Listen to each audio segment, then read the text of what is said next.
5ই August বাংলাদেশের গণতন্ত্রকামী মানুষের কাছে এসেছিল মুক্তির ঈদ হয়ে। ঠিক তার 7 মাস পর যখন ঈদুল ফিতর আসন্ন, তখন সেই আনন্দ প্রিয়জনের শূন্যতা বিষণ্ণতার ছায়া ফেলেছে এই শহর থেকে দেশের নানা প্রান্তের শহীদ পরিবারে। তেমনই শূন্যতায় মোড়া যাত্রাবাড়ির এই পরিবার। 24-এর 19 জুলাই আদরের ছোট্ট সন্তান মেহেদী হাসান পান্থকে হারান মা। সেই কান্না আজও থামেনি তার।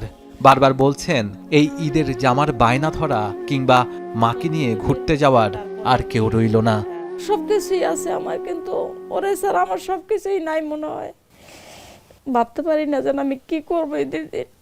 প্রতিবার ঈদে তো সকালবেলা ওকে ডাইকে উঠাইতে হয়, নামাজ পড়ে সবসময় কিন্তু খুব অলসতা করে, মানে উঠতে চাইতো না, শোয়ার থেকে উঠতে চাইতো না।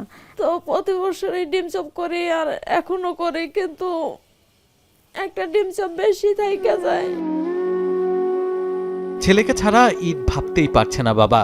এবার ঈদের সালামির আবদার করবে না ছোট ছেলে। সব ভুলে থাকতে তাই ঈদে ঘরেই থাকতে চান না বাবা। যখন শেয়ারি খাই তখন টেবিলেও নাই, ইফতারি খাইতে বসলেও নাই। এই কষ্ট তো আমরা শেষ করতে পারি না।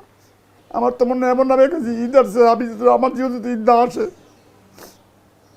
আমার জীবনে কোনো ঈদ না আসে, আমার মনে আমার ঈদের দিন আসলে আমি রাস্তা আস্তে ঘুরতে পারতাম। এখন আমি কোথায় থাকতে মন চায় না আমার এখন।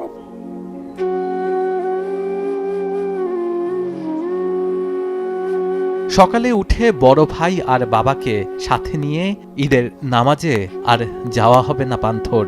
মাও আর ছোট ছেলের পছন্দের সেমাই রান্না করবে না। যার চাঞ্চল্যে মেতে উঠত ঈদ, সেই যে আজ নেই। কোনো প্রফুল্ল উৎফুল্ল যে একটা বিষয়, যে ঈদ আসছে কেনাকাটা করতে হইব, ঈদের একটা অন্যরকম কিছু মানে প্রতিদিন ইফতারি করতে বসলে এইখানে আমার কথা মনে পড়ে। এতগুলা বছর এতগুলা ঈদ ওরে ছাড়া হঠাৎ নাই আজকে। এমন না যাওয়া বিদেশে চলে গেছে, ফোনে কথা বলবো, দেখা সাক্ষাৎ হইব। সাময়িক দূরত্ব না, এটা চিরজীবনের দূরত্ব।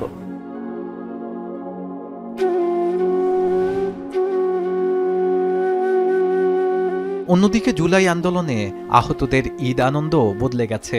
চোখ, হাত পা কিংবা শরীরের অঙ্গ হারানো প্রায় সবার এবারের ঈদ যেন অনেকটাই ভিন্ন।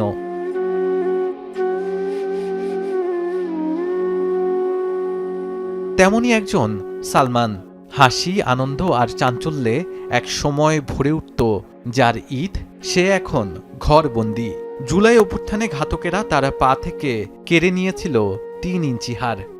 রমজান ঈদ উপলক্ষে আমাদের এখানে night tournament, football night tournament হয়।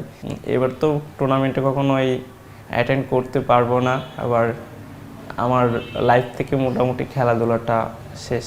আমি বাসায় একরকম একটা একাকিত্ব জীবন পার করতেছি, কারণ আমার প্রতিটা কদম যখনই আগাই তখনই আমি আমার মাটির নিচে বাম পায়ে পাই না।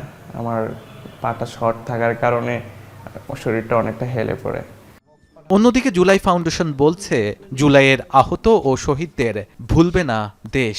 তাদের জন্য প্রধান উপদেষ্টার বার্তাসহ কার্ড ও উপহার পাঠিয়েছেন জুলাই স্মৃতি ফাউন্ডেশনের মাধ্যমে। শহীদ পরিবারের সদস্যরা রয়েছে, তাদের জন্য ফাউন্ডেশনের পক্ষ থেকে ঈদ উপলক্ষে ইতিমধ্যে একটি করে গিফট হ্যাম্পার পাঠানো হয়েছে। তার মধ্যে আমাদের চিফ অ্যাডভাইজার ডক্টর মোহাম্মদ ইউনূসের একটি শুভেচ্ছা বার্তা রয়েছে। আশা করছি এটি তাদেরকে, এই শহীদ পরিবারদেরকে এটি মনে করিয়ে দিবে যে তারা এই দেশের জন্য কি স্যাক্রিফাইস করেছে। 2024-এর হাজারো তরুণ যেমন বদলে দিয়েছে বাংলাদেশকে, একইভাবে বদলে গেছে বহু তরুণের জীবন। তাদের পাশে দাঁড়ালে হয়তো পূর্ণতা পাবে আমাদের সবার ঈদ। শাহাদাত অফ্র, এখন, ঢাকা। মাঠের অলরাউন্ডার আমি, আর ঘরের allrounder Tylox. Tylox toilet cleaner, clean মানেই টাইলক্স।